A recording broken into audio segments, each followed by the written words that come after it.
கவனிங்க பிள்ளைகள், நாங்கள் இன்றைக்கு பார்க்க போறது நானோ தொழில்நுட்பமும் அதன் பிரயோகமும் தரம் 9 அலகு 16. இது தவணை 3க்குரிய ஒரு பாடம் பிள்ளைகள். 10 பாட வெளியே கொண்டது. இங்க காட்டப்பட்ட அமைப்பை பாருங்க பிள்ளைகள். இங்க ஒரு தாமரை இலை காட்டப்பட்டிருக்குது. இந்த தாமரை இலையில பாருங்க ஒரு நீர்த்துளி வந்து என்ன மாதிரி காணப்படுதுண்டு. அந்த தாமரை இலையில அந்த நீர்த்துளி பெறவாமல் அந்த நீர்த்துளி வந்து உருண்டு கொண்டிருக்கும் பிள்ளைகள். நீங்கள் பார்த்திருப்பீர்கள், தாமரை இலையில நீர்த்துளியை விட்டு பார்த்தீங்கள் என்றால் அந்த நீர் வந்து அந்த தாமரை இலையில வந்து பிள்ளைகள் உருண்டு கொண்டிருக்கும். அப்ப இதுவும் வந்து பிள்ளைகள் ஒரு நானோ பரிமாணத்தின் ஒரு அமைப்பு தான்.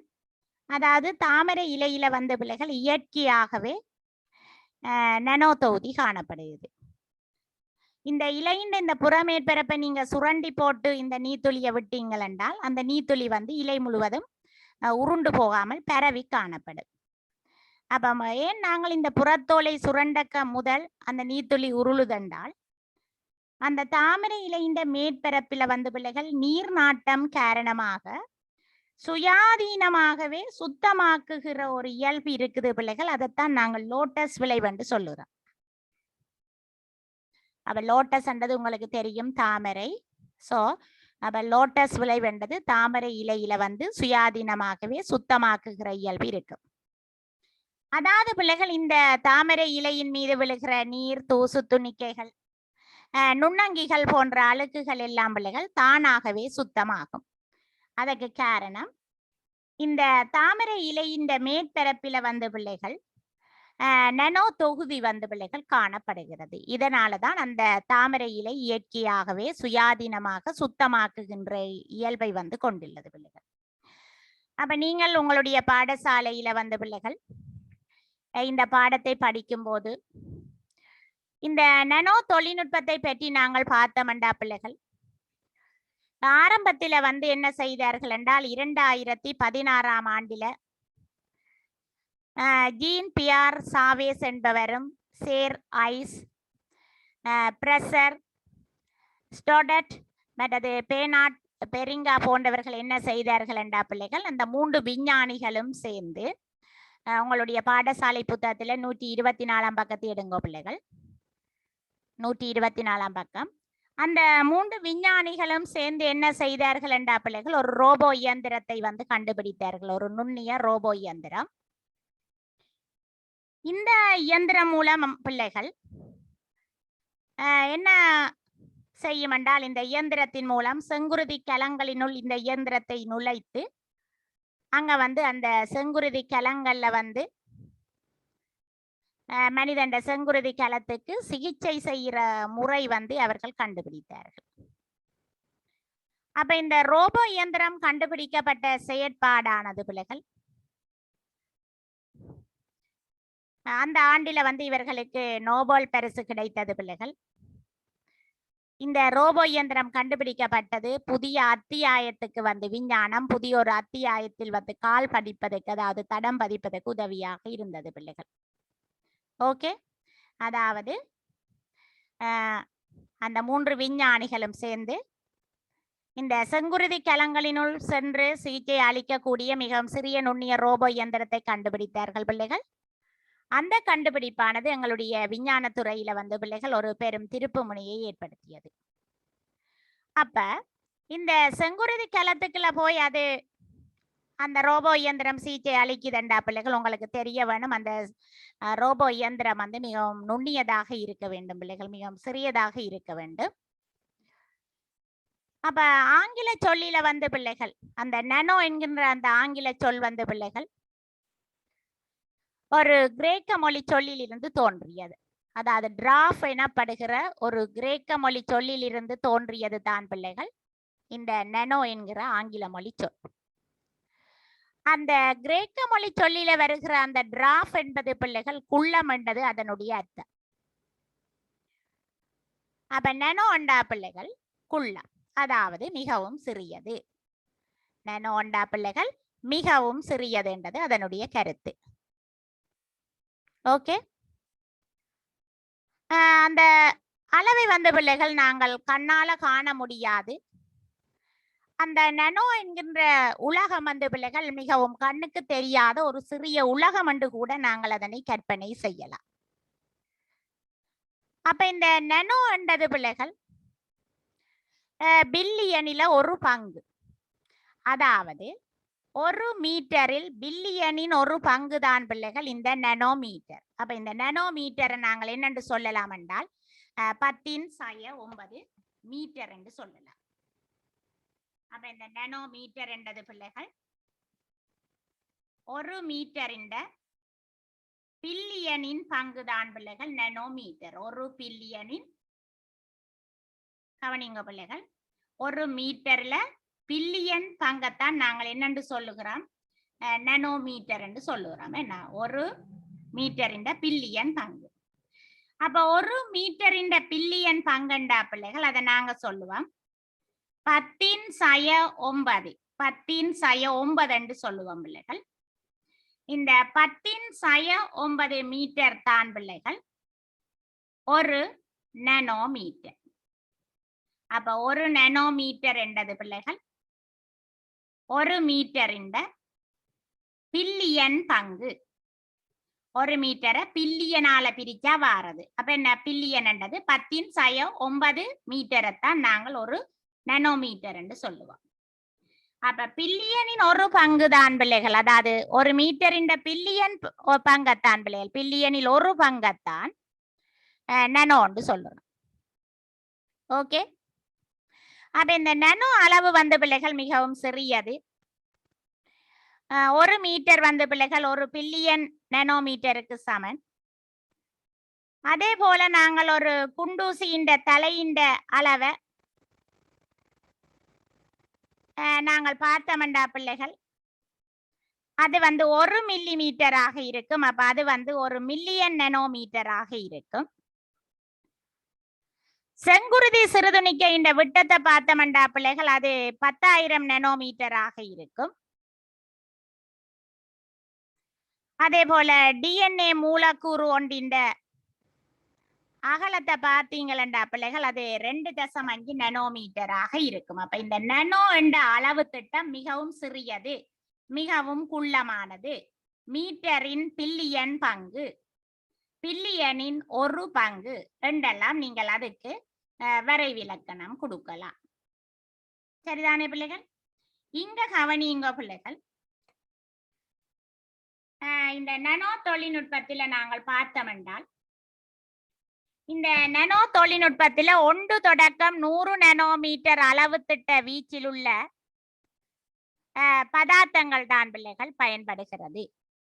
அதாவது 1 தொடக்கம் 100 நனோமீட்டர் அளவு திட்ட வீச்சில் உள்ள பதார்த்தங்கள், அதாவது மிக சிறிய அளவு திட்டத்தில் உள்ள துணிக்கைகள் தான் பிள்ளைகள் இந்த நனோ உற்பத்திகள்ல பயன்படுகிறது. அப்ப கவனிச்சிங்களா பிள்ளைகள், மிக சிறிய அளவு திட்டத்தில் உள்ள துணிக்கைகளை பயன்படுத்தி புதிய பதார்த்தங்களை ஆக்குதல் தான் பிள்ளைகள் நனோ தொழில்நுட்பம் என்று சொல்லப்படும். உங்களுடைய பாடசாலை புத்தகத்தில் நீங்கள் இப்ப 126வது பக்கத்தை எடுங்கோ பிள்ளைகள்.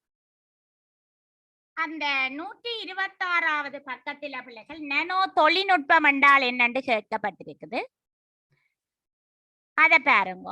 நனோ விஞ்ஞானத்தில் 1 தொடக்கம் 100 நனோமீட்டர் அளவு திட்ட வீச்சில் உள்ள பதார்த்தங்கள் ஆராயப்படும். அதுக்கு அண்டர்லைன் பண்ணுங்க. அப்ப நாங்க நனோ தொழில்நுட்பத்துல வந்து பிள்ளைகள் 1 தொடக்கம் 100 நனோமீட்டர் தொடர்பான பதார்த்தங்களைத்தான் நாங்கள் இங்க கையாள்றது.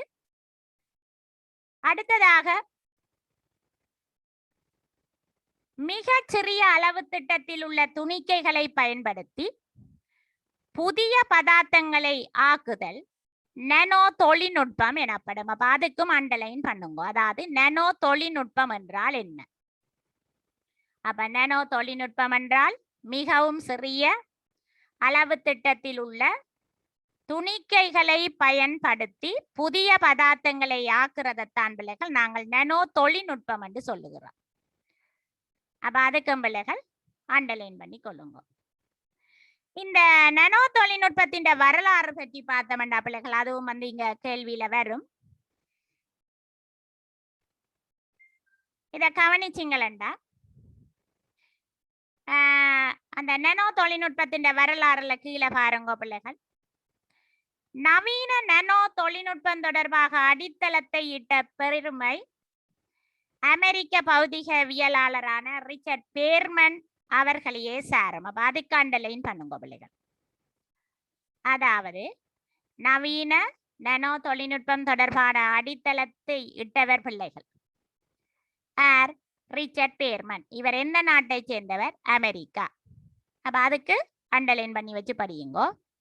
அடுத்தது 1959 ஆண்டிலே பிள்ளைகள் கீழே அதிக இடம் காணப்படுகிறது என்ற அவரது உரையில அவர் பல்வேறு பதார்த்தங்களை ஆக்குவதற்காக அணுக்களையும் மூலக்கூறுகளையும் பயன்படுத்தலாம் என நம்புவதற்குரிய நுண்ணிய ஒரு உலகம் அதாவது அந்த நானோ உலகம் ஒன்று தொடர்பாக தனது உத்தேச கருத்தை தெரிவித்தார். கவனிங்கோ, நானோ தொழில்நுட்பத்துக்கு அடித்தளம் இட்டவர் ரிச்சர்ட் பேர்மன். அது முக்கியமானது. அடுத்தது பிள்ளைகள் 1974 ஆண்டில் ஜப்பானிய பொறியியல் துறை பேராசிரியர் நோரியோ தனிகுசி. அப்ப அதுக்கு அண்டர்லைன் பண்ணுங்கோ. அந்த துறைக்கு நானோ தொழில்நுட்பம் என பெயரிட்டார்.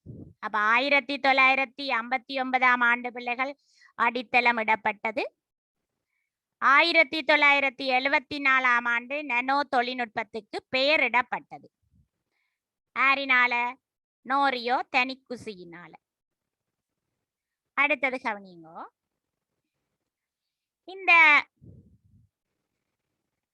ஆனால் இந்த நானோ தொழில்நுட்பம் 1980 ஆண்டில் தான் பிள்ளைகள் அறிமுகப்படுத்தப்பட்டது. அதனால அந்த நானோ தொழில்நுட்பத்தின் தந்தை என்று நாங்கள் கலாக் எரிக் ரெக்ஸ்லர் என்பவரை நாங்கள் குறிப்பிடுகிறோம். ஏனென்றால் 1980 ஆண்டில தான் பிள்ளைகள் ஆக்கங்களின் என்ஜின் அதாவது நானோ தொழில்நுட்பத்தின் எதிர்காலம் என்ற தொனியில் பிள்ளைகள், அதாவது அந்த தலைப்பில ஒரு நூலை பிள்ளைகள் இவர் இந்த எரிக் ரெக்ஸ்லர் மக்களுக்காக வெளியிட்டார். அதனால தான் பிள்ளைகள் இந்த நானோ தொழில்நுட்பம் உலகுக்கு அறிமுகமானது. ஓகே, அப்ப அதனால நானோ தொழில்நுட்பத்தின் தந்தையாக கலாக் எரிக் ரெக்ஸ்லர் என்பவர் தான் பிள்ளைகள் அந்த பெயரை பெற்றார். விளங்கிச்சோ பிள்ளைகள்? அப்ப இந்த நானோ தொழில்நுட்ப துறையில இந்த பாரிய மாற்றம் பிள்ளைகள் அந்த நூல் பிள்ளைகள் ஏற்படுத்தியது. எனினும் இந்த இலத்திர நுணுக்கு காட்டி கண்டுபிடிக்கும் வரை பிள்ளைகள் இந்த நானோ தொழில்நுட்பம் பிள்ளைகள் பாரிய வெற்றியை அடையவில்லை. காரணம், நானோ என்பது பிள்ளைகள் மிகவும் சிறியது.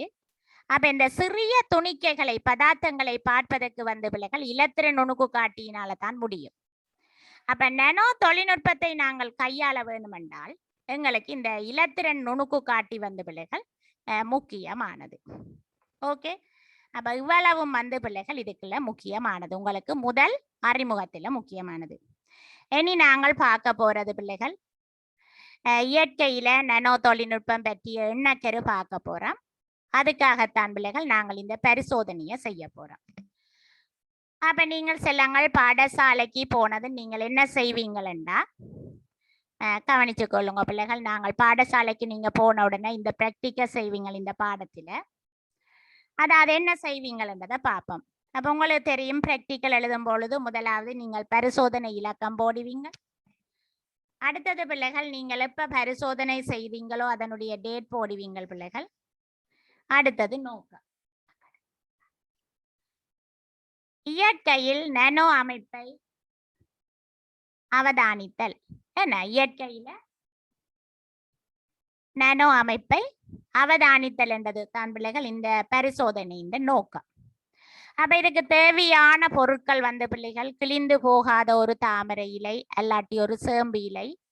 அடுத்தது பிள்ளைகள் நீர். ஓகே, நாங்கள் இந்த தாமரை இலைக்காக பிள்ளைகள் சேம்பிலையையும் இந்த பிராக்டிக்கலுக்கு பயன்படுத்தலாம். அடுத்தது செய்முறை எழுதுவீங்கள் பிள்ளைகள். செய்முறை வந்து நீங்கள் செய்தா பிறகு எழுதுறபடி உங்களுடைய பிரக்டிக கோப்பியில நீங்கள் இறந்த காலத்தில் எழுதுவீங்கள் பிள்ளைகள். அப்ப செய்முறை கவனிங்கோ. மேற்படி இலைகளின் மேல் சிறிது நீர்த்துளியிட்டு அவதானிக்கப்பட்டது. இலையின் மேற்புற தோல் அகற்றப்பட்டு நீர்த்துளியிட்டு அவதானிக்கப்பட்டது. அப்ப முதல்ல வந்து என்ன செய்யறமண்டா பிள்ளைகள், தாமரை இலையில அல்லாட்டி சேம்பு இலையில வந்து பிள்ளைகள் நீங்கள் என்ன செய்வீங்களா, அந்த இலையின் மேல் சிறிது நீர்த்துளியிட்டு அவதானிப்பீங்கள். இரண்டாவது இலையில இன்னொரு இலை எடுத்து என்ன செய்வீங்கள் என்றால், அந்த இலையின் மேற்புற தோலை அகற்றி போட்டு அதுல நீர்த்துளியிட்டு அவதானிப்பீங்க. அப்ப இதுல நீங்கள் என்னத்தை அவதானிப்பீங்களா பிள்ளைகள், அந்த புறத்தோல் மேற்புறத்தோல் அகற்ற முதல் அந்த நீர்த்துளிகள் இலையில வந்து உருண்டு கொண்டிருக்கும். மேற்புறத்தோலை நீங்கள் அகற்றினா பிறகு அந்த நீர்த்துளி, நீங்கள் விடுற நீர்த்துளி அந்த இலையில வந்து பிள்ளைகள் பரவும். அப்ப இதுல இருந்து நாங்கள் என்ன முடிவு சொல்லலாம், தாமரை இலையின் மேற்பரப்பில நீர்நாட்டம் காரணமாகவே சுயாதீனமாகவே சுத்தமாக்குகின்ற ஒரு இயல்பு இருக்குது பிள்ளைகள். அதனாலதான் அந்த நீர்த்துளி தங்காமல் அது உருண்டு கொண்டு போனது. உருண்டு போய் என்ன செய்யும், கீழே விழுந்துடும். அப்ப அந்த தாமரை இலையின் மேற்பரப்பில நீர்நாட்டம் காரணமாக சுயாதீனமாகவே சுத்தமாக்குகின்ற இயல்பு இருக்குது பிள்ளைகள். அதைத்தான் நாங்கள் என்னென்று சொல்றோம் என்றால் லோட்டஸ் விளைவு சொல்றோம். இது வந்து ஒரு இயற்கை நானோ தொகுதிக்கு ஒரு உதாரணம் பிள்ளைகள். ஓகே, அப்ப இந்த கேள்வி உங்களுக்கு பரீட்சைகளுக்கு வருகிறது. லோட்டஸ் விளைவு அல்லது தாமரை விளைவு என்றால் என்ன? தாமரை இலையின் மேற்பரப்பில நீர்நாட்டம் காரணமாக சுயாதீனமாகவே சுத்தமாக்குகின்ற இயல்பைத்தான் நாங்கள் என்னென்று சொல்லுறோம், லோட்டஸ் விளைவு அல்லது தாமரை விளைவு என்று சொல்லுறோம். அடுத்தது கவனிங்க பிள்ளைகள், நாங்கள் இவ்வளவும் படித்ததை பற்றி நாங்கள் கொஞ்சம் செயல் அட்டைக்கு போறோம். அப்ப இந்த ரெக்கார்ட் வந்து பிள்ளைகள் உங்களுக்கு ப்ரீ கிளாஸ் ரெக்கார்டுகள் நான் விஞ்ஞானோக்கி பைபரில் போட்டு விடுவேன். அப்ப நீங்கள் அதுல வந்து திரும்ப இந்த கேள்வியெல்லாம் செய்துட்டு ரெக்கார்டை பார்த்து திருத்தி கொள்ளுங்க. பர்சனல் கிளாஸ் ரெக்கார்டுகள் வந்து பிள்ளைகள் அங்க வராது. Okay right. அப்ப கவனிங்க, நானோ என்கின்ற ஆங்கில சொல் கிரேக்க மொழி சொல்லிலிருந்து தோன்றியது. அதுதான் பிள்ளைகள் முதலாவது வினா. நாங்கள் இப்ப பார்த்தது என்ன, நானோ என்கின்ற ஆங்கில சொல் கிரேக்க மொழி சொல்லில் இருந்து தோன்றியது. அப்ப எந்த கிரேக்க மொழி சொல்லில் இருந்து தோன்றியது பிள்ளைகள், டிராஃப். என்ன, DWARF என்று போடுவீங்க. டிராஃப் என்ன பிள்ளைகள், குள்ள. அப்ப என்னத்திலிருந்து தோன்றியது பிள்ளைகள், டிராஃப்ட் என்று போடுவீங்க. டி போட்டு WA அடுத்தது என்ன போடுவீங்க, RF என்று போடுவீங்க. அதாவது குள்ளம். இதன் கருத்து வந்து பிள்ளைகள் குள்ளம். Okay right. அப்ப திரும்ப கவனிங்கோ, நானோ என்கிற ஆங்கில சொல் கிரேக்க மொழி சொல்லில் இருந்து தோன்றியது, டிராஃப்ட் அல்லது குள்ளம். இரண்டாவது கேட்ட கேள்வி பிள்ளைகள், நானோ என்றால் எவ்வளவு? நானோ என்றால் எவ்வளவு? அப்ப நானோ என்றால் எவ்வளவு பிள்ளைகள், அதன் அளவு எவ்வளவு, 10⁻9 மீட்டர். அல்லாட்டி 1 மீட்டரின் பில்லியன் பங்கு.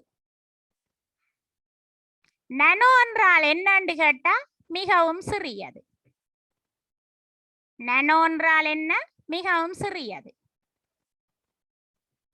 நானோ என்றால் எவ்வளவு என்று கேட்டபடியே அதனுடைய அளவு திட்டத்தை நீங்கள் போட வேணும். சோ 10⁻9 என்று போடுவீங்க. 10⁻9 மீட்டர் என்று போடுவீங்க. 10⁻9 மீட்டர்.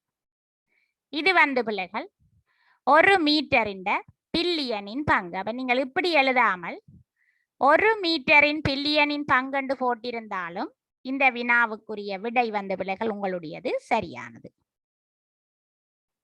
அடுத்தது மூன்றாவது கேள்வி பாருங்க பிள்ளைகள், நானோ தொழில்நுட்பம் என்றால் என்ன?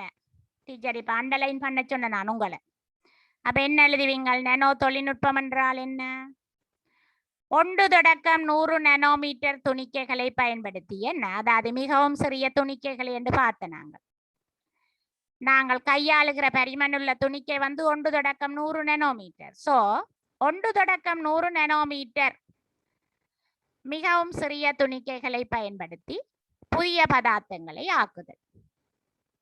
அதைத்தான் நாங்கள் என்னென்னு சொல்லுவோம் பிள்ளைகள், நானோ தொழில்நுட்பம் என்று சொல்லுவோம். அடுத்த கவனிங்க பிள்ளைகள், 4வது வினா கேட்கப்பட்டிருக்குது. நவீன நானோ தொழில்நுட்பம் தொடர்பாக அடித்தளமிட்ட பெருமைக்குரிய அமெரிக்க பௌதிகவியலாளர் அப்ப இந்த பௌதிகவியலாளருக்கு என்ன பெயர்? ரிச்சர்ட் பேர்மன். இந்த பௌதிகவியலாளருக்குரிய பெயர் வந்து பிள்ளைகள் ரிச்சர்ட் பேர்மன் என்பது. அப்ப நீங்கள் வந்து பிள்ளைகள் இந்த செயலட்டியை நீங்கள் பிரிண்ட் பண்ணி எடுத்து செய்யலாம். இல்லாட்டி பிள்ளைகள் இது ஒரு விஞ்ஞான ஊக்கின்ற செயல்முறை நூல் பகுதி 2 பிள்ளைகள். அந்த புத்தகம் வச்சிருக்கிற பிள்ளைகள் நீங்கள் அந்த செயல் அட்டையிலேயே விடைகளை எழுதலாம். ஓகே, இந்த புத்தகத்துக்குரிய அட்டை வந்து நான் வேணுமெண்டா உங்களுக்காக விஞ்ஞானோக்கி பைபர்ல போட்டு வர்றேன். ரைட், அப்ப கவனிங்க பிள்ளைகள். அப்ப நானோ தொழில்நுட்பம் தொடர்பாக அடித்தளத்தை இட்ட பெருமை பிள்ளைகள் 1959ஆம் ஆண்டு அடித்தளமிட்டவர் யார் பிள்ளைகள்? ரிச்சர்ட் பேர்மன். அதுக்கு 1974 வந்து பிள்ளைகள் நானோ தொழில்நுட்பம் என பெயரிட்டவர் யார்? 5வது கேள்வியை பாருங்கோ. அவர் வந்து நோரியோ தனிக்குசி. ஆனால் அந்த நானோ தொழில்நுட்பத்தை வந்து உலகுக்கு ஒரு நூல் மூலம் அறிமுகம் செய்தார். அவர்தான் அவருடைய அந்த தந்தை 1980ஆம் ஆண்டு. அவர் யார் பிள்ளைகள்? கலாக்கே எரிக் ரெக்ஸ்லர். அப்ப இதுகளை கவனிச்சு வையுங்க பிள்ளைகள். முதலாவது ரிச்சர்ட் பேர்மன், 2வது வந்து நோரியோ தனிக்குசி, 3வது வந்து பிள்ளைகள் கலாக்கே எரிக் ரெக்ஸ்லர். 7வது கேள்வியை பாருங்க. அவர் எழுதிய எந்த நூல், அதாவது நானோ தொழில்நுட்பத்தின் தந்தை என்ன, அந்த எரிக் ரெக்ஸ்லர் எழுதிய எந்த நூல் வந்து பிள்ளைகள் நானோ தொழில்நுட்பத்தில பாரிய மாற்றத்தை ஏற்படுத்தியது என்று இங்கு கேட்கப்படுது. அப்ப எந்த நூல் பிள்ளைகள்? ஆக்கங்களின் என்ஜின். ஆக்கங்களின் என்ஜின். அதுல நானோ தொழில்நுட்பத்தின் எதிர்காலம் என்ற தலைப்பு. அப்ப ஆக்கங்களின் என்ஜின் என்ற நூலில வந்து பிள்ளைகள் நானோ தொழில்நுட்பத்தின் எதிர்காலம் என்ற தலைப்பைத்தான் அவர் அதுல வந்து போட்டு அதை அறிமுகம் செய்தார். அடுத்தது பயிற்சி 2க்கு வருவோம் பிள்ளைகள். இயற்கையில நாங்கள் நானோ எண்ண கருவை பற்றி பார்க்க போறோம். நீர்த்துளிகள் தாமரை இலையின் மீது பரவாமைக்கான காரணம் என்ன? அப்ப ஏன் பிள்ளைகள் அந்த நீர்த்துளிகள் தாமரை இலையின் மீது பரவவில்லை? லோட்டஸ் விளைவு. என்ன? தாமரை விளைவு. அதாவது தாமரை இலைகள்ல இயற்கையாகவே காணப்படுகிற நீர்நாட்டம் காரணமாக அந்த தாமரை இலைகள் மேற்பகுதியில இயற்கையாகவே காணப்படுகிற நீர்நாட்டத்தை தான் பிள்ளைகள் நாங்கள் லோட்டஸ் விளைவு என்று சொல்லுகிறோம். ஓகே, அடுத்தது தாமரை இலையின் மேற்பரப்பின் மீது நானோ துணிக்கைகள் பரவி இருப்பதனால ஏற்படுகிற அனுகூலம் என்ன? அப்ப அந்த தாமரை இலையின் மேற்பரப்பில வந்து பிள்ளைகள் நானோ துணிக்கைகள் பரவி இருப்பதனால அந்த இலை மீது விழுகின்ற நீர், தூசு, நுண்ணங்கி போன்ற அழுக்கு துணிக்கைகள் சுயாதீனமாகவே சுத்தமாகும். சுயாதீனம் என்றது தானாகவே சுத்தமாகும் பிள்ளைகள். அப்ப அந்த தாமரை இலையில இயற்கையிலேயே வந்து பிள்ளைகள் நானோ துணிக்கைகள் இருக்கிறபடியத்தான் அந்த தாமரை இலை வந்து பிள்ளைகள் நீர்நாட்டம் காரணமாக சுயாதீனமாகவே சுத்தமாக்குகின்ற இயல்பை கொண்டுள்ளது. அப்ப அனுகூலம் என்ன? இயற்கையாகவே சுயாதீனமாக சுத்தமாகும் இயல்பை கொண்டுள்ளது. அடுத்தது கவனிங்க பிள்ளைகள். அடுத்தது கேட்கப்பட்டது லோட்டஸ் விளைவு என்றால் என்ன? அப்ப லோட்டஸ் விளைவு என்றால் என்ன? தாமரை இலையின மேற்பரப்பில நீர்நாட்டம் காரணமாக சுயாதீனமாகவே சுத்தமாகுகின்ற அந்த இயல்பை நாங்கள் லோட்டஸ் விளைவு என்று சொல்லுறோம். அப்ப தாமரை இலையின் மேற்பரப்பில நீர்நாட்டம் காரணமாக சுயாதீனமாகவே சுத்தமாகும் இயல்புதான் பிள்ளைகள் லோட்டஸ் விளைவு. 4வது இயற்கையான நானோ தொகுதிக்கு உதாரணங்கள் கேட்டிருக்கு பிள்ளைகள். அப்ப இயற்கையான நானோ தொகுதிக்கு உதாரணங்கள் உயிருள்ள கலங்கள், தாமரை இலை. அப்ப உயிருள்ள கலங்கள் என்றாக்க நாங்கள் விலங்கு கலம், தாவரக்கலம் என்று புறம்புறம்பா கொடுக்கலாம் பிள்ளைகள். தாவரக்கலம், விலங்கு கலம், அடுத்தது வந்து பிள்ளைகள் தாமரை இலை. இவற்றை நாங்கள் இந்த இயற்கையான நானோ தொகுதிக்கு உதாரணங்களாக முன்வைக்கலாம் பிள்ளைகள். அடுத்தது கவனிங்கோ, நானோ இயந்திரங்களாக கருதப்படுபவை எவை? இந்த உயிருள்ள கலங்களில நானோ தொகுதியில அந்த நானோ தொகுதியில நானோ இயந்திரங்களாக எவை தொழிற்படுகின்றன? அந்த கலங்களுக்குள்ள காணப்படுகிற புண்ணங்கங்கள் பிள்ளைகள். அந்த கலங்களுக்குள்ள ஒவ்வொரு செயற்பாட்டை மேற்கொள்வதற்காக புண்ணங்கங்கள் இருக்குது. ஒளித்தோப்பை மேற்கொள்வதற்காக தாவரங்கள்ல பச்சை ஒரு மணி இருக்கும். சுவாசத்தை மேற்கொள்வதற்காக இலைமணி இருக்கும். ஓகே, கலத்தின் தொழிற்பாடுகள் அனைத்தையும் கட்டுப்படுத்துவதற்காக கரி இருக்கும் பிள்ளைகள். ரைட், இவ்வாறு நீங்கள் வளர்ந்த பிறகு 10ஆம் ஆண்டுல படிப்பீங்கள். தாவரக்கிழம் விலங்கு கிழங்கள்ல வந்து பிள்ளைகள் பல கலப்புண்ணங்கங்கள் இருக்கும் பிள்ளைகள். இந்த கலப்புண்ணங்கங்கள் தான் பிள்ளைகள் நானோ இயந்திரங்களாக கருதப்படுகின்றன. 6வது கேள்வி பாருங்க பிள்ளைகள், நானோ நடத்தைக்கு காரணமான அளவு மாற்றம் யாது பிள்ளைகள்? அதாவது நானோ நடத்தைக்கு ஏற்பட வேணுமெண்டா மிகவும் சிறிய துணிக்கை வேணும் பிள்ளைகள். மிகவும் சிறிய துணிக்கை. அப்ப 1 நானோ மீட்டர் என்று பார்த்த நீங்கள். அப்ப என்ன 100 நானோ மீட்டர் அல்லது அதனை விட குறைந்த பருமன். அப்ப நானோ நடத்தைக்கு காரணமான அளவு மாற்றம் யாது? அப்ப 6வது வினாவுக்கு நீங்கள் என்ன விட போடுவீங்கள் பிள்ளைகள்? 100 நானோ மீட்டரிலும் குறைந்த பருமன் அல்லது 100 நானோ மீட்டர். ஏன் நாங்கள் 1 நானோ மீட்டர் வரை என்று முதல்ல படிச்ச நாங்கள். ரைட், அடுத்தது கேட்டது பிள்ளைகள் 7வது, நானோ அளவு மட்டத்தில் பின்வரும் பதார்த்தங்களின் இயல்புகளை தருக. 7வது கேள்வி, நானோ அளவு மட்டத்தில பின்வரும் பதார்த்தங்களின் இயல்புகளை தர சொல்லி இருக்குது.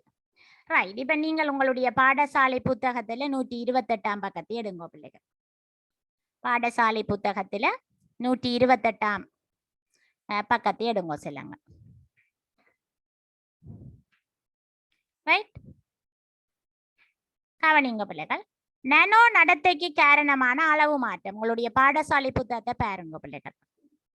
அணு மற்றும் மூலக்கூறு மட்டத்தில் பதார்த்தங்கள் மாறுபட்ட நடத்தையை காட்டுகின்றன. என்ன?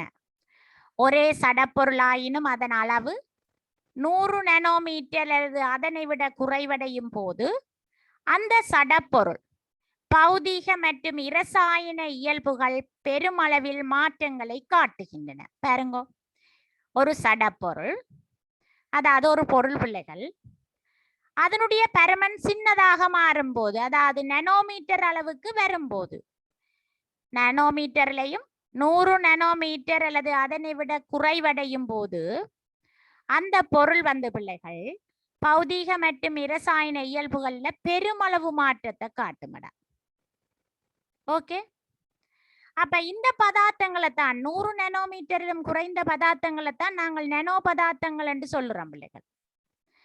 அப்ப அந்த நானோ அளவான அந்த சடப்பொருள்கள் இந்த தோற்றம், அதாவது வடிவம், அவற்றின் பொறிமுறை, அவை வந்து மின்னை மற்றும் காந்த இயல்புகள், அவற்றின் மின் கடத்துற இயல்பு, காந்த இயல்புகள் எல்லாம் பிள்ளைகள் மாறுபடும். அதே நேரம் அவை இரசாயன தாக்கங்களிலும் ஈடுபடும். உதாரணமாக பொன் வந்து பிள்ளைகள், சாதாரணமாக எங்களுடைய பூமியில காணப்படுற பொன் வந்து நீங்கள் நகைகள் எல்லாம் செய்து போடுறீங்களே, என்ன காதுல தோடு போடுறீங்க, சங்கிலி போடுறீங்க. ஏன் பிள்ளைகள்? இந்த பொன் வந்து என்ன செய்யாது, சாதாரணமாக தாக்கமடைஞ்சு மங்காது. வழியிலோ நீரிலோ தாக்கமடையாது. வழியில மங்காது, நீரில கரையாது. ஓகே, ஏன்? அது பெருசு. அப்ப அந்த பொண்ணை வந்து பிள்ளைகள் நீங்கள் நானோ அளவுக்கு கொண்டு செல்லும் பொழுது, அதாவது 100 நானோமீட்டரிலும் சின்னனாக அதை மாற்றும் போது, பிரிச்சு பிரிச்சு கொண்டு போய் அந்த நானோ அளவான பொன் துணிக்கு என்ன செய்யும் என்றார். ஓகே, அந்த நானோ அளவான பொன் துணிக்கு என்ன செய்யும் என்றா பிள்ளைகள், அதனுடைய நிறம் வந்து பிள்ளைகள் மாறுபடும். அதனுடைய நிறம் வேறுபடும். ஓகே, அப்ப இப்ப விளங்குதோ? அப்ப நானோ அளவுக்கு போகும்போது பிள்ளைகள் அந்த உலோகங்களின் தன்மை வந்து பிள்ளைகள் மாறுபடும். அதுதான் இங்க குறிப்பிடப்பட்டிருக்குது. உங்களுடைய பாடசாலை புத்தகத்துல பிள்ளைகள் 128ஆம் பக்கத்துல பாருங்கடா, மேல சில படங்கள் காட்டப்பட்டிருக்கு பாருங்க. நானோ அளவில செம்பானது ஊடுபுகவிடக்கூடியதாக காணப்படும் பிள்ளைகள். செப்பு தகடப்ப உங்களுடைய பாடசாலையில நீங்க செப்பு தகடு பார்த்திருப்பீங்கள். அதை பிடிச்சு பார்த்தா அங்கால உள்ள பொருள் தெரியாதடா, ஊடுபுக விடாது. ஆனா நனோ அளவுக்கு நீங்கள் அதை மெல்லியதாக்கும் போது, சிறியதாக்கும் போது அந்த செப்பு என்ன செய்யும்டா, ஊடுபுக விடும். அதாவது பொலித்தீன் மாதிரி அங்கால பார்க்கக்கூடியதாக இருக்கும் பிள்ளைகள். அதே போல பொன் உலோகத்தை பார்த்தீங்களா பிள்ளைகள், பொன் பவுன் என்ன நானோ அளவு துணிக்கையின் அமைப்பில அதனுடைய வடிவம் மாறுபடுவதனால நிறம் பிள்ளைகள் மாறுபடும், வெவ்வேறு நிறத்தில காணப்படும். அப்ப இந்த பொன் பிள்ளைகள் சாதாரணமாக வழியில இரசாயன ரீதியில தாக்க முடியாது. அதாவது வழியோடையோ நீரோடையோ தாக்க முடியாது.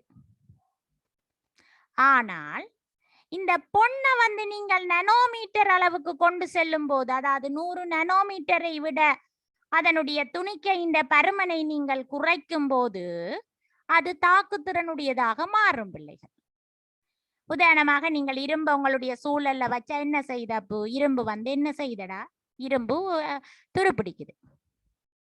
நீங்கள் உங்களுடைய பாடசாலை ஆய்வு கூடத்துல சோடியத்தை என்ன செய்யறீங்க, மண்ணெண்ணெய்க்குல இல்லாட்டி மெழுகுக்குல வச்சுதான் பாதுகாக்கிறீங்க. ஏன் நாங்கள் மண்ணெண்ணெய்க்குல வச்சிருக்கிறோம், சோடியத்தை வெளியில வச்சா அது வலியோடும் நீரோடும் தாக்கம் புரியும், உக்கிரமாக தாக்கம் புரிஞ்சு எரியும். அப்ப சோடியத்தை நாங்கள் சும்மா வைக்க முடியாது, வழிபடாதவாறு ஒன்றுக்குள்ள அமர்த்தி வைக்க வேணும். அப்ப சோடியம் நீரை விட அடர்த்தி குறைவு. அப்ப நீருக்குள்ள போட்டா சோடியம் மிதக்கும். சோடியம் நீருக்குள்ள போட்டா மிதக்கும் என்றாலடா வழிபடும், வழிபடக்குள்ள எரியும். அப்ப சோடிய துண்டொண்ட நீங்கள் நீர் கொண்ட தாலியில போட்டால் அது இசண்ட சத்தத்துடன் சுத்தி திரிஞ்சு ஓடி எரியும். அப்ப நாங்கள் நீரை அதில் தொட விட இயலாது, வலிய தொட விட இயலாது. சோ அதிலும் பார்க்க அடர்த்தி குறைஞ்ச திரவத்துக்குள்ள போட வேணும். அப்ப சோடியத்திலும் அடர்த்தி குறைஞ்ச வர மண்ணெண்ணெய், பரவின், மெழுகு. அப்ப அதுக்குள்ள போட்டாதான் அதுக்குள்ள அமர்ந்திருப்பார், மூடுபட்டிருப்பார். அப்ப வலிக்கு படாது.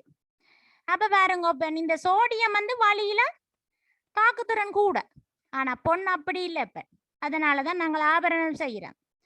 அப்ப இந்த பொண்ணை நீங்கள் அப்படி நானோ தொழில்நுட்பத்தின் அளவுக்கு சின்னனாக கொண்டு போகும்போது இவரும் அந்த சோடியம் போல உக்கிரமான தாக்கத்தை காட்டுற அளவுக்கு வந்துடுவார். அப்போ அதுதான் இங்க குறிப்பிடப்பட்டிருக்குது. இப்ப விளங்குதோ? அப்ப கவனிங்க ராசா, செம்பு நானோ அளவுக்கு போகும்போது, நானோ அளவுன்றது மிகவும் சிறியதாக போகும்போது, அதாவது 100 நானோமீட்டரிலும் குறையும் போது, அப்படி ஞாபகத்தை வச்சிருங்க. போகும்போது செம்பு என்ன செய்யும், ஊடு புகவிடும் இயல்பை பெறும். அதே போல பொன் என்ன செய்யும், பல வர்ணங்களை பெறும், தாக்குத்திறன் கூடும். ஓகே, அதுதான் பிள்ளைகள் இங்க முக்கியமானது. அடுத்ததாப்பன் காபனை பற்றி பார்ப்போம் பிள்ளைகள். உங்களுடைய காபன் கோல் பிள்ளைகள் தடை கூடிய பதார்த்தம். ஓகே, தடை உள்ள ஒரு பதார்த்தம். நானோ மட்டத்தில காபன் சின்னனாக்க மாத்தும் போது அது ஒரு தடையற்ற பதார்த்தமாக பிள்ளைகள் மாறும். அப்ப நானோ மட்டத்தில காபன் உங்களுக்கு தெரியும் என்ன, பேட்டரியை உடைச்சு கொண்டு போனீங்களா, பழுதான பேட்டரியை உள்ளுக்குள்ள ஒரு கருப்பு நிறமான ஒரு கோல் இருக்கும். அப்போ அதுதான் காபன் கோல். அப்ப நானோ மட்டத்தில பிள்ளைகள் இந்த காபன் என்ன செய்யும்டா, தடையற்ற பதார்த்தமாக மாறும். அதே நேரம் நீங்கள் அந்த பேட்டரிக்குள்ள காணப்படுற அந்த காபன் கோலை தட்டி பாருங்க, இல்லாட்டி நீ மேல இருந்து தூக்கி போட்டு பாருங்க, என்ன செய்திடும், உடைஞ்சிடும். ஆனால் நீங்கள் இந்த காபனை பிள்ளைகள் நானோ பதார்த்தத்துக்கு மாற்றும் போது, அதாவது மிகவும் சிறியதாக மாற்றும் போது அதனுடைய வலிமை இந்த இரும்பு உருக்கு சட்டங்கள் இந்த வலிமையை விட பன்மடங்கு அதிகமாக இருக்கும், முடியாது, நொறுங்காது. ஓகே, நாங்கள் இரும்பியாவது என்ன செய்யலாம் பிள்ளைகள், இரும்பியாவது நாங்க வெட்ட முடியும், இரும்பியாவது வெப்பத்துல போட்டு காய்ச்சி வடிச்சு அதை கம்பியாக வளைக்க முடியும். ஆனால் இந்த காபன் நீங்கள் நானோவுக்கு மாத்தினீங்களா, மிகவும் சிறிய பரிமாணத்துக்கு மாத்தினீங்களா பிள்ளைகள், இவரை நீங்கள் ஒன்றுமே செய்ய முடியாது, அவ்வளத்துக்கு வலிமை பெற்றுடுவேன். அதனால தான் அப்ப இந்த யுத்த இதுகளுக்கு போறாக்கள், யுத்த வீரர்கள், இராணுவத்தினர் வந்து பிள்ளைகள் என்ன அந்த அணியிற ஆடை வந்து பிள்ளைகள் எங்கட இராணுவத்திடம் இல்ல, பெரிய தொழில்நுட்ப நாடுகள்ல வந்து பிள்ளைகள் அந்த ஆடை வந்து கார்பன் நானோ தொழில்நுட்பத்துக்கு உட்பட்ட ஆடையாக இருக்குமடா. அப்ப இந்த நானோ தொழில்நுட்பத்திலேயே முக்கியமான பதார்த்தம் கார்பன், மறந்துடாதீங்க. நானோ தொழில்நுட்பத்தில பிள்ளைகள் முக்கியமான பதார்த்தம் என்ன செல்லுங்கள்? கார்பன். அப்ப இந்த கார்பனால வந்து பிள்ளைகள் யுத்த ஆடைகள் வந்து தயாரிக்கிறார்கள். அப்போ எவ்வளத்துக்கு துவக்கச்சூடு பட்டாலும் அந்த ஆடையை துளைக்காது. ஏன்? கார்பன் நானோ அளவுக்கு போன உடனே பிள்ளைகள் என்ன மிகவும் சிறியதாக போன உடனே, அந்த நானோ அளவு பரிமாணத்துக்கு போன உடனே அதனுடைய வலிமை வந்து பிள்ளைகள் உருக்கின்ற வலிமையை விட கூட துவக்கு சின்னங்கள் ஒன்றும் குண்டுகள் ஒன்றும் துளைக்காது. விளங்கிச்சதோ? அப்ப இந்த நானோ தொழில்நுட்பத்தில் பயன்படுகிற முக்கியமான மூலகமே கார்பன். அப்பு நானோ தொழில்நுட்பம் என்றோன்னு உங்களுக்கு ஞாபகம் பெற வேண்டியது கார்பன். ரைட். இப்ப 7வது வினாவுக்கு வாங்க. இனி சொல்லுவீங்க விட. நானோ அளவு மட்டத்தில் பின்வரும் பதார்த்தங்களின் இயல்புகளை தருக. அப்ப இப்ப செம்புக்கு என்ன போட போறீங்கள்? ஊடுபுக விடும். என்ன? நானோ தொழில்நுட்பத்துக்கு போன உடனே ஊடுபுக விடும். பொன் அந்த நானோ அளவு மட்டத்துக்கு போனோட, நானோ அளவு மட்டம் என்றால் என்ன? 100 அல்லது 100லும் குறைந்த அளவு, 100 நானோமீட்டர் அல்லாட்டி 100லும் குறைந்த நானோமீட்டரை தான் பிள்ளைகள் நாங்கள் நானோ அளவு திட்டம் என்று சொல்றோம். நானோ அளவு மட்டம். அப்ப செம்பு என்ன செய்ய போது? ஊடுபுக விடும். பொன் என்ன செய்யும்? பல வர்ணங்களை பெறும், தாக்குத்திறன் கூடும். அதே போல கார்பன் என்ன செய்யும் பிள்ளைகள்? தடையற்ற பதார்த்தமாகும். உருக்கின்ற வலிமையை விட வலிமை பன்மடங்கு அதிகமாகும். Okay, right. அடுத்தது 8வது கேள்வி. நானோ அளவான துணிக்கைகள் கொண்டுள்ள சிறப்பான பௌதிக இரசாயன இயல்புக்கு பிரதான காரணம் என்னன்னு கேட்டிருக்குது. அப்ப அதுக்கு என்ன காரணம் என்றா பிள்ளைகள், இந்த துணிக்கைகளை நீங்கள் மிகவும் சிறியதாக்கும் போது, அதாவது ஒரு பெரிய துணிக்கையை வந்து பிள்ளைகள் நீங்கள் உடைச்சு சின்னதாக்கும் போது அதனுடைய பரப்பு வந்து பிள்ளைகள் கூடுது. அதாவது ஓரலகு திணிவின் பரப்பளவு சார்பளவில் உயர் பெருமானத்தை எடுக்கும் பிள்ளைகள். அதுதான் அதற்கு காரணம். என்ன காரணம்? நானோ பரிமாண மட்டத்துக்கு போகும்போது அதனுடைய பரப்பு வந்து பிள்ளைகள் கூடுது.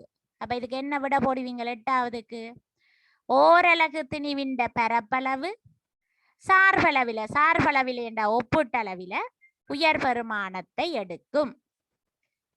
அப்ப என்ன விட போடுவீங்க? ஓரலகு திணிவின் பரப்பளவு சார்பளவில் உயர் பெருமானத்தை எடுக்கும். ரைட். அடுத்தது கவனிங்க பிள்ளைகள். நானோ அளவு திட்டத்தில் உள்ள பொருள்களை பார்ப்பதற்கும் அவற்றை ஒழுங்குபடுத்துவதற்கும் பயன்படும் இலத்திரனியல் நுணுக்கு காட்டிகளின் வகைகள் எவை என்று உங்களுக்கு கேட்கப்பட்டிருக்குது.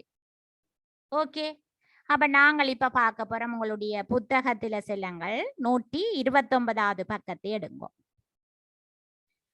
நானோ அளவை நாங்கள் எவ்வாறு அறிந்து கொள்வது?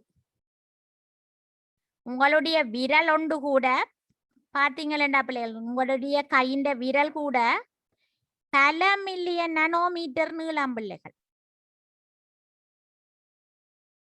அப்ப உங்களுடைய அந்த திறந்த கைகளினால நீங்கள் அணுக்களை பெற்றுக்கொள்ளவோ அசைக்கவோ முடியாது. எல்லாட்டி சாதன ஒளி நுணுக்கு காட்டியில பார்க்கவோ முடியாது. ஏன்? அவ்வளத்துக்கு அந்த நானோ துணிக்கை வந்து மிகவும் சிறியது. அப்ப இந்த இவ்வாறு நீங்கள் பார்க்கிறது பிள்ளைகள், அந்த 300 கிலோமீட்டர் நீளமான ஒரு கரண்டியினால நீங்கள் உணவை கிள்ளி சாப்பிடுறது. 300 கிலோமீட்டர் நீளமான ஒரு கரண்டியால நாங்கள் கிள்ளி சாப்பிடலுமோ? உங்களோட கை அவ்வளத்துக்கு நீளமோ? இல்லை. அப்படித்தான் பிள்ளைகள் இந்த நானோ துணிக்கைகளை வந்து பிள்ளைகள் நீங்கள் சின்ன சின்னனாக்கி அடிக்கினா அவ்வளவு தூரத்துக்கு போகும். விளங்கிச்சுதோ? அப்ப இந்த நானோ என்றது எவ்வளவு சின்னம் என்று பாருங்க பாப்பம் இதுல. ஓகே, அப்ப இந்த நானோ துணிக்கையை நீங்கள் பார்க்கறதுக்கு பிள்ளைகள் இலத்திரன் நுணுக்கு காட்டி உங்களுக்கு தேவை. உங்களுடைய புத்தகத்துல 130வது பக்கத்தை எடுங்கோ. விஞ்ஞானிகள் நானோ அளவு திட்டத்தில் உள்ள பொருட்களை அவதானிப்பதற்கும் அவற்றை ஒழுங்குபடுத்துவதற்கும் இலத்திரன் நுணுக்கு காட்டிகளை அமைத்துள்ளனர் பிள்ளைகள். அந்த இலத்திரன் நுணுக்கு காட்டிகளுக்கு அண்டர்லைன் பண்ணுங்கோ. ஒன்று அணுவிசை நுணுக்கு காட்டி, இரண்டாவது அலகிடல் ஆய்வு நுணுக்கு காட்டி, மூன்றாவது அலகிடல் சுருங்கை நுணுக்கு காட்டி.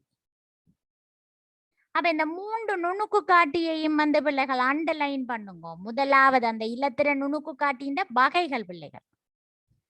ஓகே, ஒன்று அணுவிசை நுணுக்கு காட்டி, அதாவது அணுசக்தி நுணுக்கு காட்டி என்ன.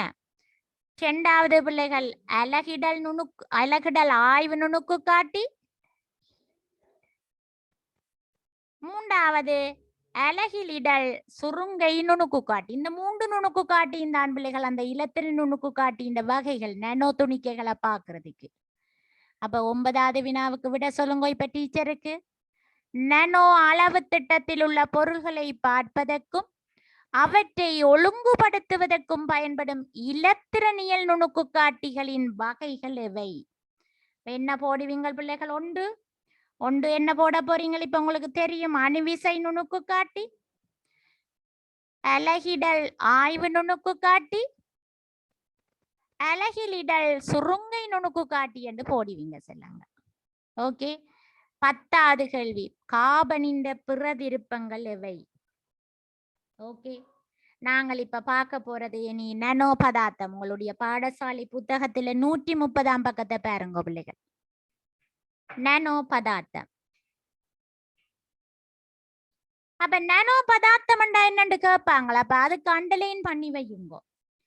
நானோ தொழில்நுட்பமும் அதனுடன் தொடர்பான புதிய உற்பத்திகளுக்குமான அடிப்படை நானோ பதார்த்தங்கள் ஆகும். அதுக்கு அண்டர்லைன் பண்ணுங்க பிள்ளைகள். உங்களுடைய பாடசாலை புத்தகத்துல 130ஆம் பக்கம். நானோ பதார்த்தம் என்றால் என்ன? நானோ தொழில்நுட்பமும் அதனுடன் தொடர்பான புதிய உற்பத்திகளுக்குமான அடிப்படை தான் பிள்ளைகள் நானோ பதார்த்தம். இதுல முக்கியமானது பிள்ளைகள் காபன். இந்த காபனை அடிப்படையாக கொண்ட பதார்த்தங்கள் தான் பிள்ளைகள் இந்த காபன் இந்த பிரதிருப்பங்கள். இந்த காபன் என்ற மூலகத்தை அடிப்படையாக கொண்ட இந்த நானோ பதார்த்தங்கள் பிள்ளைகள் கோள் வடிவமாக இருக்கலாம், கோள வடிவமாக இருக்கலாம், அதாவது பந்து வடிவமாக இருக்கலாம் பிள்ளைகள், அல்லது மெல்லிய தட்டு வடிவமாக இருக்கலாம். அது அண்டர்லைன் பண்ணுங்க. கவனிங்கோப்பன், இந்த காபனை அடிப்படையாக கொண்ட நானோ பதார்த்தங்கள் பிள்ளைகள் ஒன்று கோள் வடிவில இருக்கலாம், அல்லாட்டி கோள வடிவம் பந்து வடிவில இருக்கலாம் பிள்ளைகள், அல்லாட்டி மெல்லிய தட்டு வடிவில இருக்கலாம். இந்த காபனை அடிப்படையாக கொண்ட பதார்த்தங்களைத்தான் நாங்கள் காபனின் பிரதிருப்பங்கள் என்று சொல்லுறோம். அதாவது காபன் இந்த ஒன்றிலிருந்து ஒன்று வேறுபட்ட வகைகள் தான் பிள்ளைகள் இந்த காபனின் பிரதிருப்பங்கள்.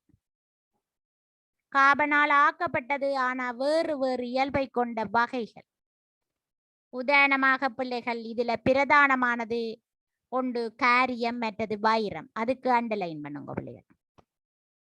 காரியம் வைரம் என்பவை அவற்றில் பிரதான 2 வகைகள் ஆற்ற காபனின் பிரதிருப்பங்கள். உங்களுக்கு தெரியும், உங்களுடைய பென்சில் கூறில பிள்ளைகள் காரியம் இருக்குது. நீங்கள் அணிகிற வைர நகைகள்ல வந்து பிள்ளைகள் வைரம் இருக்குது. கண்ணாடிய வெட்டுவதற்கு பயன்படுகிற உபகரணத்துல வைரம் இருக்குது. இந்த வைரம் கண்ணாடிய வெட்ட பயன்படும். அப்ப இந்த வைரம் காரியம் எல்லாம் காபன் இந்த பிரதிருப்பங்கள்ல பிரதானமானது பிள்ளைகள். அதே போல கரி வரும். கரியும் அந்த பிள்ளைகள் இந்த கார்பன் பிரதிருப்பங்கள்ல ஒன்றுதான். ஆனா பிரதானமானது உங்களுக்கு தேவையானது கேரியமும் வைரமும். அப்ப 10வது கேள்விக்கு விட சொல்லுங்க பிள்ளைகள். கார்பனின் பிரதிருப்பங்கள் எவை? கார்பனின் பிரதிருப்பங்கள் என்ன சொல்ல போறீங்க பிள்ளைகள்? ஒன்று வந்து கேரியம் பிள்ளைகள், 2வது என்ன போடுவீங்க சிலங்கள்? வைரம் போடுவீங்க.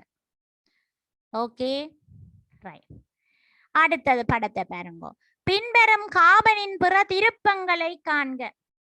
உங்களுடைய பாடசாலை புத்தகத்துல பாருங்க, நீங்க சின்ன பிள்ளைகள்ல குறும்பட்டி எடுத்து தேர் செய்து விளையாடி இருப்பீங்க ஈக்கில குத்தி. ஓகே, அப்படி மேல உயர்ந்து கொண்டு போறது பாருங்க. முதலாவது படம் அவர் வந்து வைரம். 2வது படம் பாருங்க, படைபடியாக போறார் பிள்ளைகள், அவர் கேரியம்.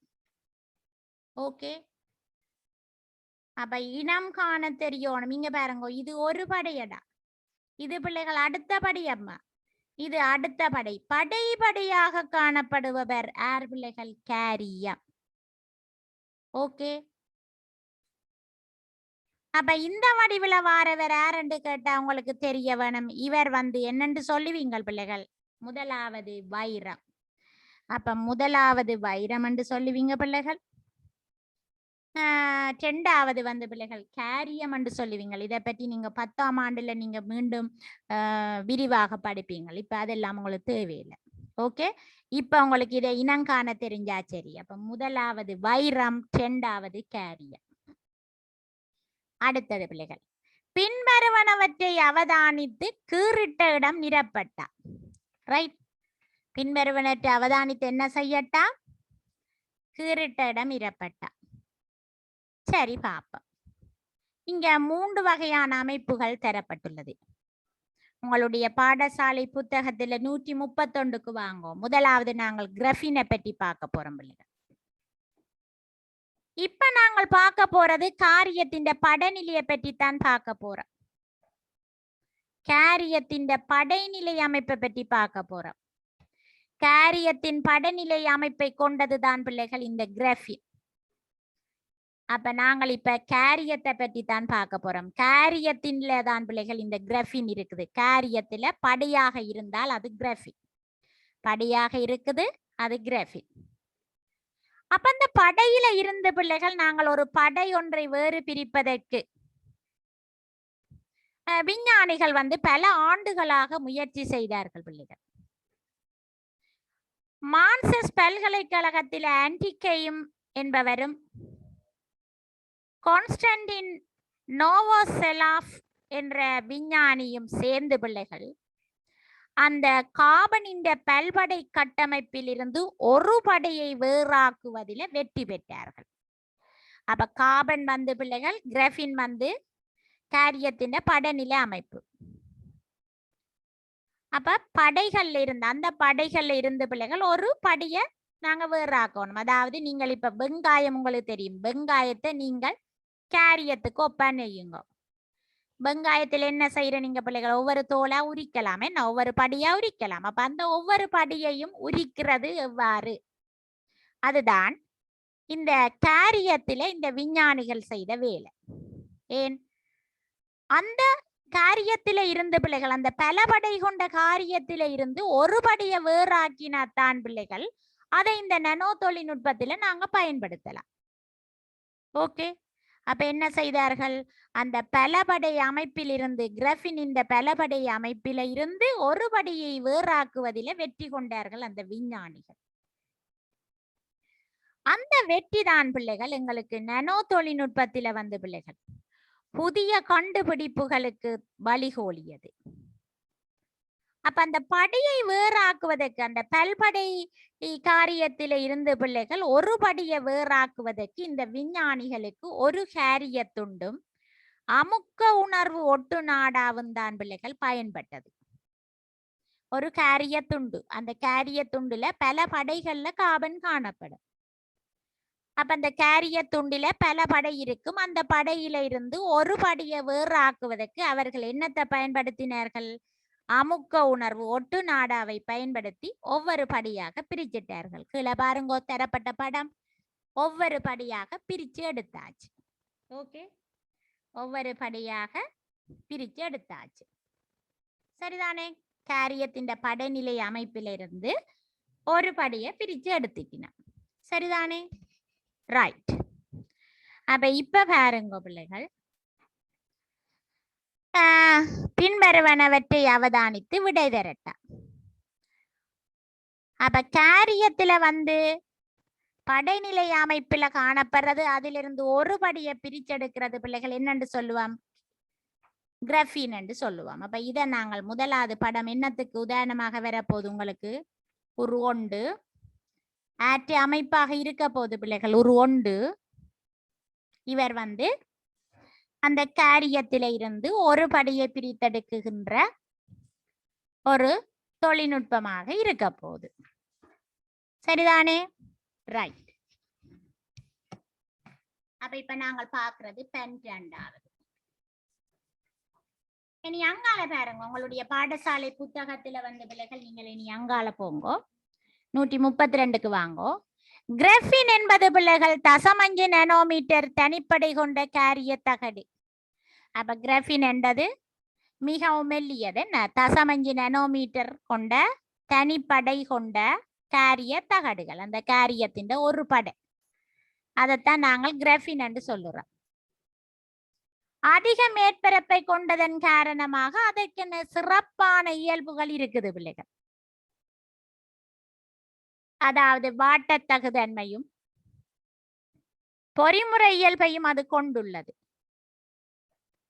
மேலும் அது எதிர்வு கூற முடியாத இலத்திரனியல் மின் இயல்புகளையும் காட்டுகின்றது. பாருங்கோ, ஏன் இப்ப இந்த கேரியம் தனிப்படை. அப்ப தனிப்படையாக வந்தோடனே அதனுடைய பரப்பு கூடும், மேற்பரப்பு கூடும். சோ அதிக மேற்பரப்பு. அப்ப அதிக மேற்பரப்பு இருப்பதனால அதற்கென சிறப்புகள் வந்துட்டுது. அதிக வாட்டத்தகுதன்மை, பொறிமுறை இயல்பு, மற்றது இலத்திரன் மின்னியல்பு எல்லாம் அதுக்கு வந்துட்டுது. என்ன காரணம்? அதனுடைய மேற்பரப்பளவு பிள்ளைகள் கூடியது. அப்ப கிராஃபின் என்பது 0.5 நானோமீட்டர் தனிப்படை கொண்ட ஒரு கேரிய தகடு.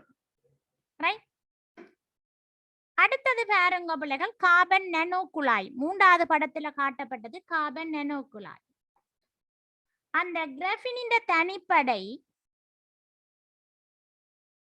அல்லது பல படைகளை சுருட்டும் போது பிள்ளைகள், சுருட்டும் போது இந்த நானோ குழாய் பெறப்படும். அதாவது ஒரு படியை சுருட்டலாம், அல்லாட்டி பல படைகளை சுருட்டி ஒன்றுக்குள்ளுக்க வைக்கலாம். உங்களுக்கு தெரியுமே, உங்களுடைய அந்த வேலி அடைக்கிறதுக்கு இப்போ ஒரு பச்சை நெட் ஒன்று வருதுடா சிலங்க. பூங்கண்ணுக்கெல்லாம் பாடசாலையில் அடைச்சிருப்பினம், சுத்தி கட்டியிருப்பினம். அது போன்ற அமைப்பு நீங்க ஞாபகப்படுத்துங்க. ஓகே, ஒரு வேலை போன்ற அமைப்பு. அப்ப ஒரு துண்டு எடுத்து நீங்க ஒரு காசு சுத்துறது, பிறகு இன்னொரு துண்டு எடுத்து இன்னொரு காசு சுத்தி போட்டு வச்சா எப்படி இருக்குமென்று கற்பனை செய்து பாருங்க. அப்ப அவ்வாறு இருக்கிறது தான் இந்த படத்துல 3வதாக காணப்பட்டது தான் பிள்ளைகள் கார்பன் நானோ குழாய். இதுல பிள்ளைகள் தனிப்படியை நீங்க சுருட்டி பெற்றால் அதை நாங்கள் சொல்லுவோம் தனிச்சுவர் கொண்ட கார்பன் நானோ குழாய். அதே போல பல படைகளை சுற்றி பெற்றால், உங்களுடைய பாடசாலை புத்தகத்துல 1வது படம் தனிச்சுவர் கொண்ட கார்பன் நானோ குழாய். 2வது படம் பிள்ளைகள் பல படைகளை சுருட்டி ஒன்றுக்குள்ள ஒன்று வைக்கப்பட்டிருக்குது. அப்ப அதை சொல்லுவீங்கள் என்னன்னு சொல்ல போறீங்கள்? பல்படை சுவர் கார்பன் நானோ குழாய். அப்ப தனிப்படியை சுற்றினா அதை சொல்லுவோம். நாங்க சொல்ல போறது தனிப்படை கிராஃபினை சுருட்டி பெற்றால் பிள்ளைகள் அதை நீங்க சொல்லுவீங்கள் தனிச்சுவர் கொண்ட கார்பன் நானோ குழாய். பல படைகளை நீங்கள் சுருட்டி பெற்றால் அதை சொல்லுவீங்கள் பல்படை சுவர் கார்பன் நானோ குழாய். ஓகே பிள்ளைகள்? ரைட். எங்களுடைய இலங்கையிலும் பிள்ளைகள் இந்த போகல ககட போன்ற இடங்கள்ல பிள்ளைகள் ககடகக காரிய சுரங்கங்கள் இருக்குது பிள்ளைகள். ஆனா எங்களுடைய நாடு என்ன செய்யுதுண்டா, மலிந்த விலைகள்ல இத வெளிநாடுகளுக்கு ஏற்றுமதி செய்யுது. அப்ப அதுக்கு ஒரு விலையை நிர்ணயிச்சு அனுப்பினா எங்களுடைய அந்நிய செலாவணி பிள்ளைகள் இன்னும் கூடும். ஆனா இவற்றை பெற்று அந்த உலக சந்தையில பிள்ளைகள் அந்த நாடுகள் என்ன செய்யுதென்றால், கிராஃபின் கிராம் ஒன்றின் விலை பிள்ளைகள் $100 ஆகவும் இவ்வாறு கார்பன் நானோ குழாய் ஆக்கப்படுற கார்பன் நானோ குழாயின் விலை வந்து பிள்ளைகள் 25 தொடக்கம் 100 அமெரிக்க டாலராகவும் அங்க உலக சந்தையில விற்கப்படுது. ஓகே, அடுத்தது பிள்ளைகள் புளோரின். இந்த புளோரின் என்றது பிள்ளைகள் கார்பனின் மற்றும் ஒரு நானோ கார்பன் வடிவம். இது வந்து பிள்ளைகள் செயற்கையானது. ஓகே, இவர் செயற்கையானது, இவரை நாங்க சொல்லுவோம் புளோரின். அப்ப பாருங்க பிள்ளைகள், கார்பன் நானோ குழாயும் கிராஃபினும் வந்து இயற்கையானது. இந்த புளோரின் வந்து பிள்ளைகள் செயற்கையானது. இவர் வந்து காற்பந்து வடிவில இருப்பார் பிள்ளைகள், வட்டமாக இருப்பார். உங்களுடைய பாடசாலை புத்தகத்துல பாருங்க 132ஆம் பக்கத்துல கடைசியில இருக்குது. என்ன வடிவில இருக்கு அப்பன்? வட்ட வடிவில இருக்குது, பந்து போல இருக்குது. ஓகே, அப்ப கார்பன் அணுக்கள் ஏறத்தாழ 60 அளவு கொண்ட காற்பந்து வடிவில் அமைக்கப்பட்ட மூலக்கூறு தான் இந்த புளோரின். அதண்ட விட்டம் வந்து பிள்ளைகள் 1 நானோமீட்டர். காற்பந்து வடிவு இல்லாம காற்பந்தின் அளவில இராது. ஏன் பிள்ளைகள்? இது நானோ பரிமாணம், கண்ணால நீங்க பார்க்க முடியாது, கண்ணினால பார்க்க முடியாது. அப்ப காற்பந்து வடிவில இருக்குமே தவிர பிள்ளைகள் காற்பந்தின் அளவில இருக்காது. அப்ப கோளமாக பந்து வடிவில இருந்தால் அது என்னன்னு சொல்லுவீங்க? புளோரின் என்று சொல்லுவீங்க. சரிதானே? ரைட், அதுக்குரிய கேள்வியை இப்ப செய்வோம் நாங்கள். அப்ப கவனிங்க பிள்ளைகள், 12வது வினா. பின்வருவனவற்றை அவதானித்து கீறிட்ட இடம் நிரப்புக. முதலாவது உரு ஒன்றை பற்றி நாங்க சொல்ல போறோம். உரு ஒன்றை பற்றி பாக்குறீங்க.